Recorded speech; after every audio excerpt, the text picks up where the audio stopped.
Okay, first of all, I want to apologize for that 16-minute video. That was totally uncalled for. I don't care what kind of situation we're in.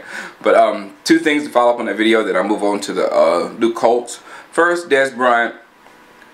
I don't fault Dez for his actions in any way whatsoever. He's a young rookie. He's hyper. He wants to win. All that kind of stuff is fantastic to have on your football team. It's just that I'm watching that situation now, because regardless of what happened, a lot of people explain, oh, this happened, oh, he was mad because of this, oh, Jason Garrett, this is what happened. He didn't have any catches. His frustration was showing clearly on the sidelines. Then at the end of the game, Garrett went to him 3 times in a row without doing that all game. And we don't know why, if it was Garrett's fault, Kitna's fault. Jerry Jones called down to the sideline and said, hey, get the ball to Dez on this last drive, the last 3 passes. We don't know. We have no, all we can do is speculate to what happened. All we know is we saw this, and then we lost. So whatever happened there needs to be fixed. My point after the whole game is after the Roy fumble, which was completely stupid. He should have held on to the ball, of course. Everybody knows that, including Roy. But we had 2 solid chances to win the game after that was over. 2 solid chances. Stopped them from going 89 yards, getting a touchdown. And if you couldn't do that, then you had 2 minutes just to get a field goal to keep it going. 1 or 2. And we failed on both ends pretty bad. So, I mean, they scored like nothing. And then we just had 2 minutes and didn't do anything. So, even though we were there in that game, we still have a lot of work to do to become an elite team again, or close to an elite team to get in. You gotta understand, Cleveland beat the Saints, who's not really that good yet.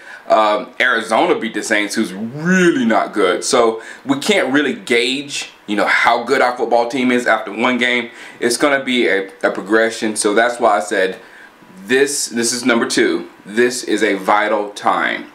A vital time. We've had one bad hire, Wade Phillips, and you see what it's done to our franchise. Our talent, we're nowhere near the talent level we were when Wade got here.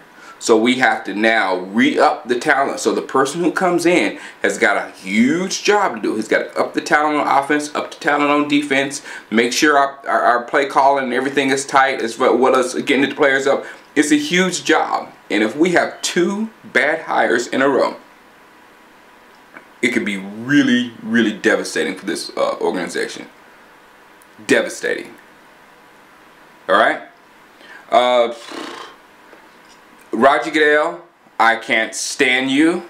I can't stand you. I can't stand you. You are ruining my football game, and this night and this week isn't something that has totally exposed him for what he is trying to do. He's just in it for the entertainment value of it. Completely. And all this cleaning up the game this week was the most contradictory thing I've ever seen in my freaking life. You got Andre Johnson and Cortland Finnegan acting like street hoodlums on the field, punching, closed fists, connecting. Somebody really could have got hurt. I probably would have been in a fetal position crying.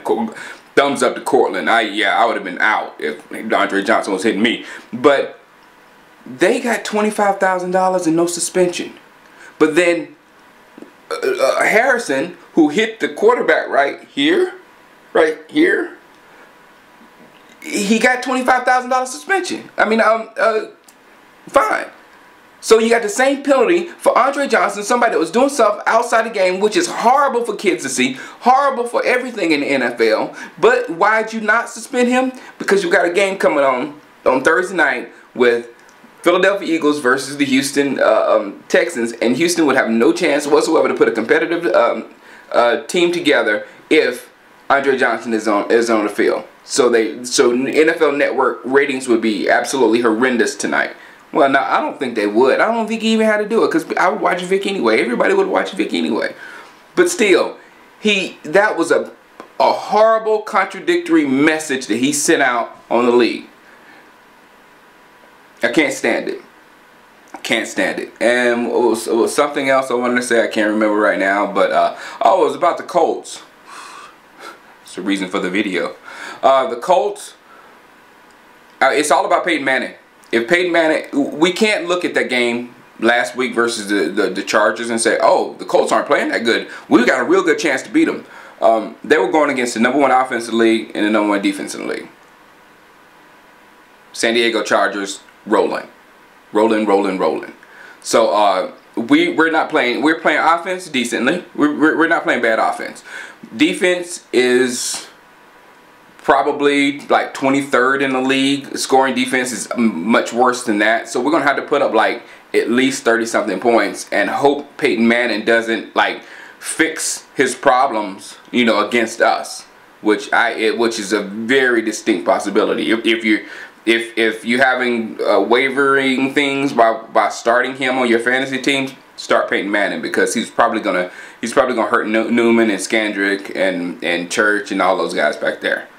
It's not gonna be pretty. All right, guys. We'll see you after the game, I guess. Holla. Peace.